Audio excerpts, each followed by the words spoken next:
लूका रचित सुसमाचार अध्याय 23। तब सारी सभा उठकर उसे पिलातुस के पास ले गई। वे ये कहकर उस पर दोष लगाने लगे, हमने इसे लोगों को बहकाते और कैसर को कर देने से मना करते और अपने आप को मसीह राजा कहते हुए सुना है। पिलातुस ने उससे पूछा, क्या तू यहूदियों का राजा है? उसने उसे उत्तर दिया, तू आप ही कह रहा है।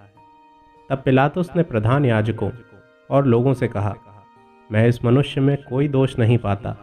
पर वे और भी दृढ़ता से कहने लगे, ये गलील से लेकर यहाँ तक सारे यहूदिया में उपदेश दे देकर लोगों को भड़काता है। ये सुनकर पिलातुस ने पूछा, क्या ये मनुष्य गलीली है? और ये जानकर कि वह हेरोदेस की रियासत का है, उसे हेरोदेस के पास भेज दिया, क्योंकि उन दिनों में वह भी यरूशलेम में था। हेरोदेस यीशु को देखकर बहुत ही प्रसन्न हुआ, क्योंकि वह बहुत दिनों से उसको देखना चाहता था, इसलिए कि उसके विषय में सुना था और उससे कुछ चिन्ह देखने की आशा रखता था। वह उससे बहुत सी बातें पूछता रहा, पर उसने उसको कुछ भी उत्तर ना दिया। प्रधान याजक और शास्त्री खड़े हुए तन मन से उस पर दोष लगाते रहे। तब हेरोदेस ने अपने सिपाहियों के साथ उसका अपमान करके ठट्टों में उड़ाया और भड़कीला वस्त्र पहनाकर उसे पिलातुस के पास लौटा दिया। उसी दिन पिलातुस और हेरोदेस मित्र हो गए। इसके पहले वे एक दूसरे के बैरी थे।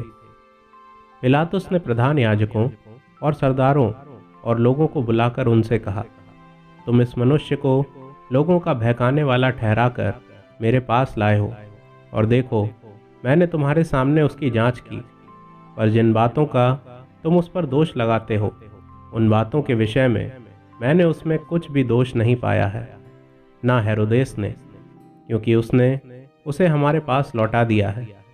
और देखो, उससे ऐसा कुछ नहीं हुआ कि वह मृत्यु के दंड के योग्य ठहराया जाए, इसलिए मैं उसे पिटवाकर छोड़ देता हूँ। पिलातुस पर्व के समय उनके लिए एक बंदी को छोड़ने पर विवश था। तब सब मिलकर चिल्ला उठे, इसका काम तमाम कर और हमारे लिए बरअब्बा को छोड़ दे। वह किसी बलवे के कारण जो नगर में हुआ था और हत्या के कारण बंदी गृह में डाला गया था।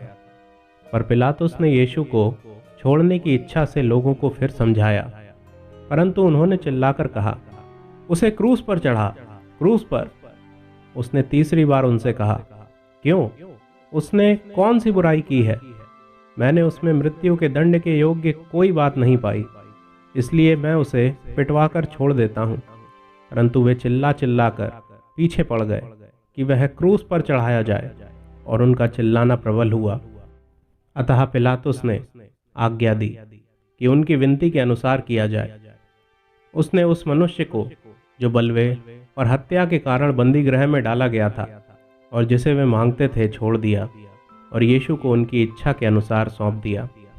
जब वे उसे लिए जा रहे थे, तो उन्होंने शमौन नामक एक कुरेनी को, जो गांव से आ रहा था, पकड़कर उस पर क्रूस लाद दिया कि उसे यीशु के पीछे पीछे ले चलें। लोगों की बड़ी भीड़ उसके पीछे हो ली, और उसमें बहुत सी स्त्रियां भी थीं जो उसके लिए छाती पीटती और विलाप करती थीं।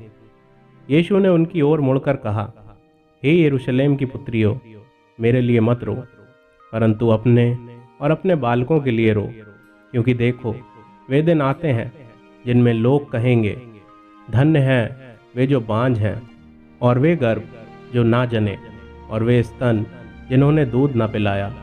उस समय वे पहाड़ों से कहने लगेंगे कि हम पर गिरो, और टीलों से कि हमें ढांप लो, क्योंकि जब वे हरे पेड़ के साथ ऐसा करते हैं, तो सूखे के साथ क्या कुछ ना किया जाएगा। वे अन्य दो मनुष्यों को भी, जो कुकर्मी थे, उसके साथ घात करने को ले चले। जब वे उस जगह जिसे खोपड़ी कहते हैं पहुँचे, तो उन्होंने वहाँ उसे और उन कुकर्मियों को भी, एक को दाहिनी और दूसरे को बाईं ओर क्रूसों पर चढ़ाया। तब यीशु ने कहा, हे पिता, इन्हें क्षमा कर, क्योंकि ये जानते नहीं कि क्या कर रहे हैं।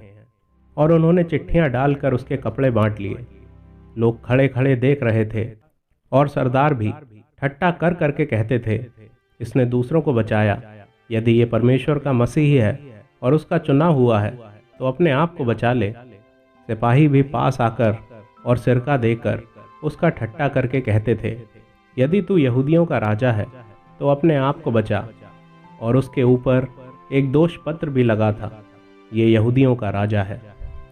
जो कुकर्मी वहां लटकाए गए थे उनमें से एक ने उसकी निंदा करके कहा, क्या तू मसीह नहीं? तो फिर अपने आप को और हमें बचा। इस पर दूसरे ने उसे डांट कर कहा, क्या तू परमेश्वर से भी नहीं डरता? तू भी तो वही दंड पा रहा है और हम तो न्याय अनुसार दंड पा रहे हैं, क्योंकि हम अपने कामों का ठीक फल पा रहे हैं। पर इसने कोई अनुचित काम नहीं किया। तब उसने कहा, हे यीशु, जब तू अपने राज्य में आए तो मेरी सुधि लेना। उसने उससे कहा, मैं तुझसे सच कहता हूँ कि आज ही तू मेरे साथ स्वर्गलोक में होगा। लगभग 2 पहर से तीसरे पहर तक सारे देश में अंधियारा छाया रहा और सूर्य का उजाला जाता रहा और मंदिर का पर्दा बीच से फट गया।